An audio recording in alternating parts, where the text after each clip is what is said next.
आज के इस वीडियो के अंदर हम लोग सिंक स्लाइसर के बारे में सीखने वाले हैं। बेसिकली कई बार जैसे हमारे पास 2 टेबल्स होते हैं जो एक दूसरे से कनेक्ट नहीं है। जैसे अगर हम ये टेबल 1 देखें और टेबल 2 देखें, दोनों के बीच में कोई रिलेशन नहीं है, बट एक कॉलम है जो सिमिलर है, रीज़न। अगर हम टेबल व्यू के अंदर जाके दोनों ही टेबल का डेटा देखें, जैसे टेबल 1 के अंदर रीज़न अगर हम देखें तो कुछ वैल्यूज़ हमें मिल रहे हैं। टेबल 2 के अंदर भी हमें रीज़न्स कहीं न कहीं मिल रहे हैं। अब मैं चाहता हूँ कि मुझे अपने विजुअल्स के अंदर ये दोनों टेबल को एक ही स्लाइसर के थ्रू इनके रीजन को चेंज करना है। अब इसको समझने के लिए हम लोग सिंक स्लाइसर यूज करते हैं इस एक्टिविटी को करने के लिए। बट इसके लिए सबसे पहले मैं एक टेबल क्रिएट करता हूँ। ये मैंने एक टेबल क्रिएट किया एंड इस टेबल को क्रिएट करने के बाद मैं जो टेबल 1 है वहां से नेम, प्रॉफिट एंड रीजन इन तीनों को ड्रैग करके यहाँ पे एक तरीके से मैंने एक टेबल क्रिएट किया। इसी तरीके से मैंने एक दूसरा टेबल क्रिएट किया।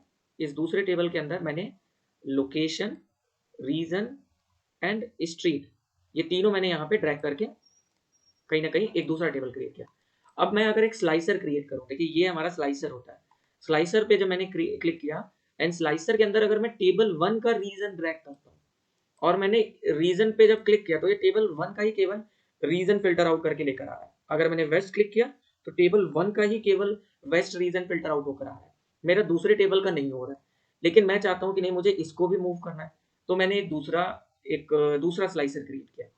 तो यहाँ से मैंने एक दूसरा स्लाइसर क्रिएट किया। अब मैंने टेबल 2 का रीजन ड्रैग किया सेकंड स्लाइसर के अंदर। तो अब मैं जब ईस्ट क्लिक कर रहा हूँ तो ये दूसरे टेबल का ईस्ट रीजन लेकर आ रहा है। वेस्ट क्लिक कर रहा हूँ तो दूसरे टेबल का वेस्ट फिल्टर आउट कर रहा है। लेकिन ये दोनों एक साथ सिंक नहीं कर रहे हैं, इसीलिए हमें सिंक स्लाइसर की जरूरत पड़ती है। तो सिंक स्लाइसर कैसे वर्क करता है, जैसे कि मैंने इसको क्लियर सिलेक्शन कर दिया ये फिल्टर आउट हटाने के लिए। मैंने इस स्लाइसर को सेलेक्ट किया एंड व्यू टैब के अंदर हमें एक ऑप्शन मिलता है सिंक स्लाइसर। इसको मैं क्लिक करूंगा तो ये एक पेन यहाँ पर ओपन होगा।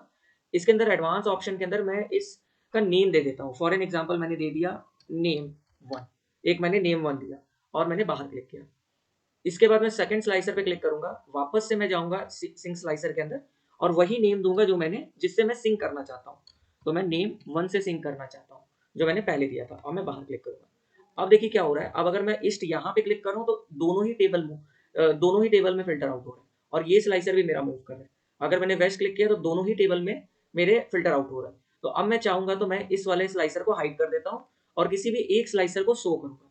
तो इस वाले स्लाइसर पे मैंने क्लिक किया, व्यू के अंदर जाऊंगा, सिलेक्शन पेन्स के अंदर जाकर मैं इस स्लाइसर को यहाँ से हाइड कर लूंगा। तो केवल एक स्लाइसर हमें दिखाई देगा यहाँ पर। और मैं जब वेस्ट पे क्लिक करूंगा तो दोनों ही टेबल का फिल्टर आउट होगा वेस्ट, एंड ईस्ट पे किया तो ईस्ट होगा।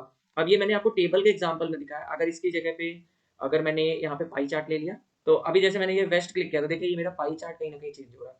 तो ये चीज बहुत बेस्ट ऑप्शन होता है जब आपके डेटा सोर्सेस एक दूसरे से कनेक्ट नहीं है, बट उनके अंदर एक कॉलम ऐसा है जो सिमिलर है और उनमें आप फिल्टर लगाना चाहते हैं, स्लाइसर लगाना चाहते हैं।